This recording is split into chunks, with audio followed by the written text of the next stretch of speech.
Hola mis chiquitos bellos y hermosos, ¿cómo están? Espero que estén muy bien con toda la energía del mundo. Bueno, ayer tuvimos la oportunidad de retomar, ¿cierto? Y de realimentar un poquito lo que tenía que ver con el cuento. Y veíamos, ¿cierto?, esos elementos importantes de los que hablábamos, de que tuviera una estructura, una situación inicial, un desarrollo, una situación final. Pues bien, vamos hoy a revisar nuevamente todo lo que tiene que ver con los elementos de un cuento, ¿listo? Entonces, hay 4 elementos fundamentales importantes que debe tener todo cuento y que ya es necesario que los condensemos, los precisemos, los reorganicemos de una manera que nos quede mucho más comprensible y que podamos, ¿cierto?, articularlos de manera adecuada. Un elemento fundamental corresponde a los personajes, ¿listo? Todo cuento debe tener unos personajes para que dentro de la misma historia, ¿cierto?, esos personajes alimenten todas las situaciones que se van desarrollando dentro de esta historia. Un espacio, un lugar donde se desarrollen, donde se muevan estos personajes, donde les genere ciertas tensiones, ciertas dificultades y les vaya haciendo un camino un poco más abierto. Un tiempo que nos ayude a indicar, que nos ayude a mirar en qué medida, cuál es la situación, si realmente puede ser un tiempo atmosférico, puede ser un tiempo cronológico, ¿cierto? Es decir, nos está hablando de un tiempo exacto o puede ser solamente un tiempo atmosférico que nos habla sobre el clima, ¿cierto? Unas acciones, porque estas acciones corresponden a todas esas, prácticas que hacen los personajes y que van dándole vida a nuestro cuento. Entonces, veamos con detenimiento cada uno de estos elementos. Los personajes son la base fundamental, como le decía, de las historias. Estos personajes tienen magia propia, depende de nosotros, ¿cierto?, que logremos colocar un personaje que cautive al lector o por el contrario, ¿cierto?, de pronto no le damos tanta vida al personaje y se va perdiendo la esencia, la creatividad, lo que nos va cautivando, lo que nos va emocionando.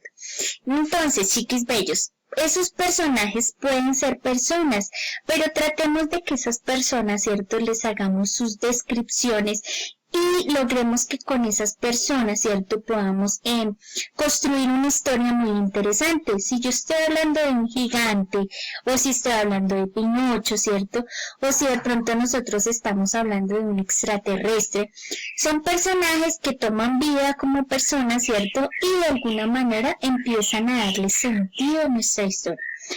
Los personajes también pueden ser animales, ¿cierto? Nosotros sabemos que un oso en un cuento puede hablar, ¿cierto? Que un delfín puede hablar, que una princesa ballena puede ser válida dentro de una historia, porque hace parte de la creatividad y de la imaginación, que podemos hacer cuentos sobre las nubes, ¿cierto?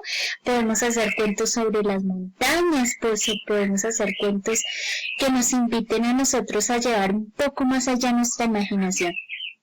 Y a su vez, pues podemos colocar en nuestros cuentos criaturas. Y esto de las criaturas es algo mágico que le da a los cuentos como ese plus diferenciador y que los hace un poco más valederos.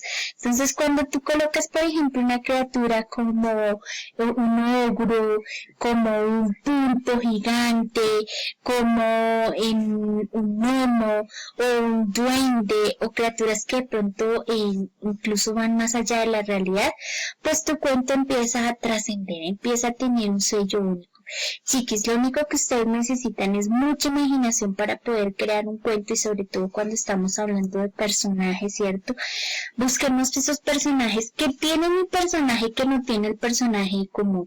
Quizás muchos cuentos hablan de brujitas, ¿cierto? Dentro de las historias, pero que tienen una bruja especial que la hace diferente a las demás, que tiene mi campesino especial que hace que la historia sea muy distinta a las otras.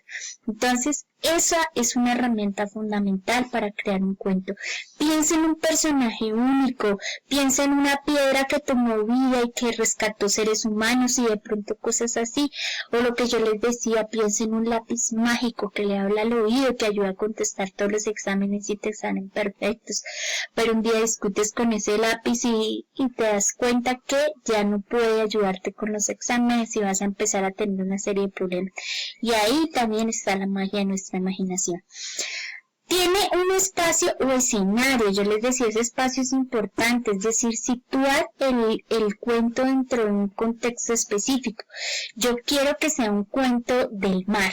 Quiero que toda la historia se desarrolle en el mar, o quiero que el cuento se desarrolle en un bosque, o realmente lo que yo quiero es que haya un cuento donde sea en una jungla misteriosa, con muchos animales peligrosos, con situaciones de acción muy relevantes, muy preocupantes, o quiero que mi cuento se desarrolle en un castillo.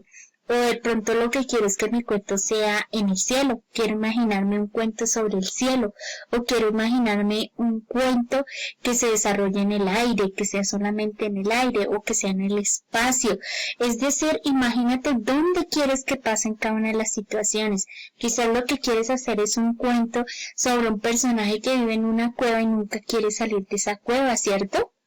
Pero un día llega otro personaje quien lo acompaña, ¿cierto? Se vuelven muy amigos y probablemente con el tiempo él va a querer aprender o quiere de pronto salir a explorar, pero se da cuenta que cuando él sale afuera, uno de ellos se enferma, que era el que llevaba mucho tiempo viviendo dentro de la cueva, ¿cierto? Y probablemente ahí te dejo para que tú le des un final, ¿cierto? Cada uno puede darle un final distinto. Bueno, de eso se trata también los cuentos, de que nosotros los ubiquemos en un espacio, que ese espacio realmente fortalezca la historia. Es importante también lo que yo les decía, constituir esa marca del tiempo. ¿Por qué? Porque muchas historias a veces quedan perdidas en el espacio, en el tiempo, ¿cierto? Porque no las situamos y no las ubicamos. En este tiempo se van desarrollando las acciones. Si yo lo que quiero es hablar de una historia de un gnomo que cuando era bebé tenía ciertas condiciones, cuando va creciendo va desarrollando otras habilidades y cuando ya es adulto realmente de pronto pierde sus habilidades o ocurre otra cosa con respecto a la historia. Entonces ahí yo puedo ubicar esa estructura de mi historia en un tiempo cronológico, ¿cierto? Le voy dando como esa esencia y ese poder para que trascienda la historia y para que el lector pueda comprender de qué estamos hablando puntualmente. Entonces las acciones van a ser también muy recurrentes al tiempo del que estemos hablando. Y estas acciones, por supuesto, pues van a ser esos acontecimientos que van a ser sucesivos, que van a ser de pronto reales o que van a ser imaginarios y que conforman la historia y que nos atrapan. Generalmente estas acciones hacen parte del fuerte de lo que es el desarrollo o el nudo. Acuérdense que es lo mismo y que le dan esa fuerza y esa vida. Entre más acciones ocurran, entre más situaciones vayan cambiándose, pues más vamos a atrapar al lector y más nos va a cautivar la historia, porque realmente eso le va dando un sello o un plus diferenciador. Si de pronto los niños observan un fantasma, pero luego encuentran que no era un fantasma sino era un niño y al final se transforma en un fantasma porque el niño muere, pero él vuelve y los busca. Entonces ahí nosotros le estamos dando una serie de acciones que van conformando definitivamente nuestra historia. Bien, entonces hay otro elemento importante para tener en cuenta a la hora de analizar un cuento y es el narrador, que el narrador, ¿cierto?, es la persona que está de alguna manera ayudándonos a contar la historia. Entonces esa voz nosotros, aunque no la escuchemos en forma oral, cuando estamos leyendo estamos sintiendo que alguien nos está contando la historia.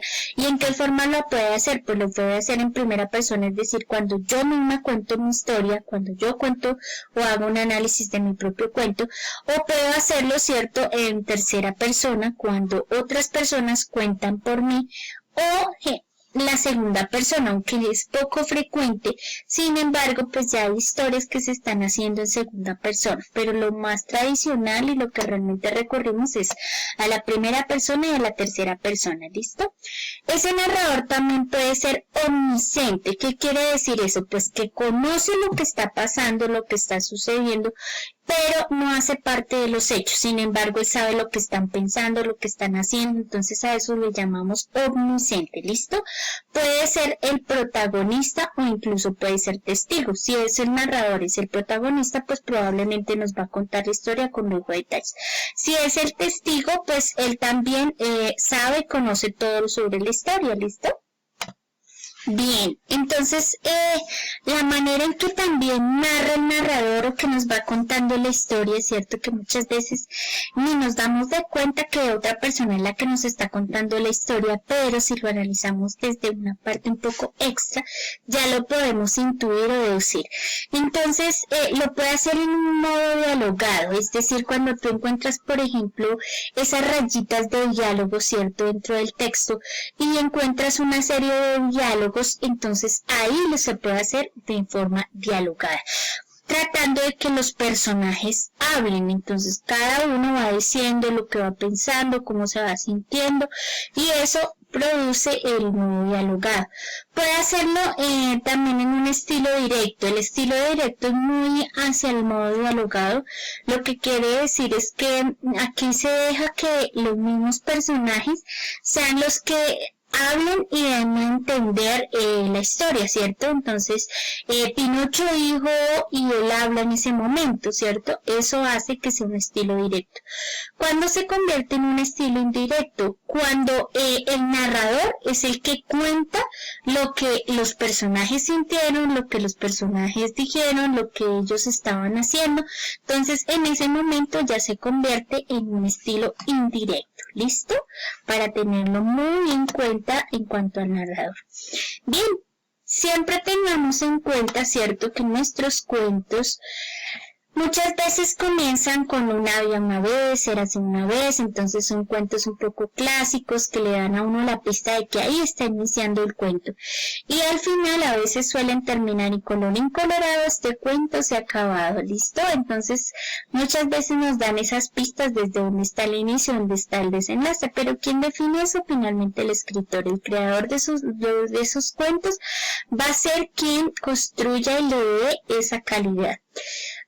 Tenemos también pues las tres partes fundamentales que ya nosotros conocemos muy bien. Acuérdense que en la introducción en especial o en la situación inicial es importante mostrar a los personajes, saber si es el protagonista, si es el antagonista, si de pronto se acude a ser un personaje principal o por el contrario es un personaje secundario. Recurrir también ese elemento importante de referenciar en qué lugar, en qué época, en qué espacio está ocurriendo la historia. Eso es elemental que lo coloquemos al comienzo para que realmente nuestros lectores se sientan atrapados por estas historias.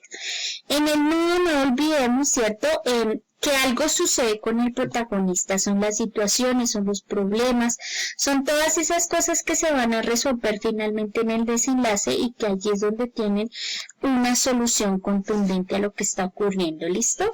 Entonces, también para que tenerlo en cuenta, que un cuento no surge en torno a un tema específico. Hay muchos temas que ustedes pueden utilizar para crear un cuento o que nosotros podemos tomar como referencia. Entonces eso depende también de la elección del escritor. Puede ser el círculo de la vida, puede ser un cuento relacionado con la ambición, con el poder, ¿cierto? Muchas veces el rico, el pobre, el rey, el súbdito, ¿cierto? El equilibrio de todas las fuerzas naturales, de pronto estamos hablando de lo que tiene que ver con montañas, con ríos, con el aire, el cambio frente a la tradición, un cambio específico, la amistad, el amor, también son temas que son muy frecuentes en los cuentos y que son realmente muy interesantes y los hacen apasionantes. Si ustedes quieren también apasiónense por temas como el miedo, la familia, el racismo, la opresión, la muerte, el destino, lo que es la injusticia, la soledad, la inocencia, la maternidad, la paternidad, la realización personal, el honor. Miren, entonces, mis chicos, como hay muchos temas y que realmente pues quizás salimos un poco de lo tradicional que tiene que ver con los cuentos de hadas, los cuentos maravillosos, y nos vamos un poco a trabajar cuentos que también aborden un sentido un poco más social, un sentido crítico, y esto también es importante. Entonces, mis chiquitos bellos y hermosos, vamos a reforzar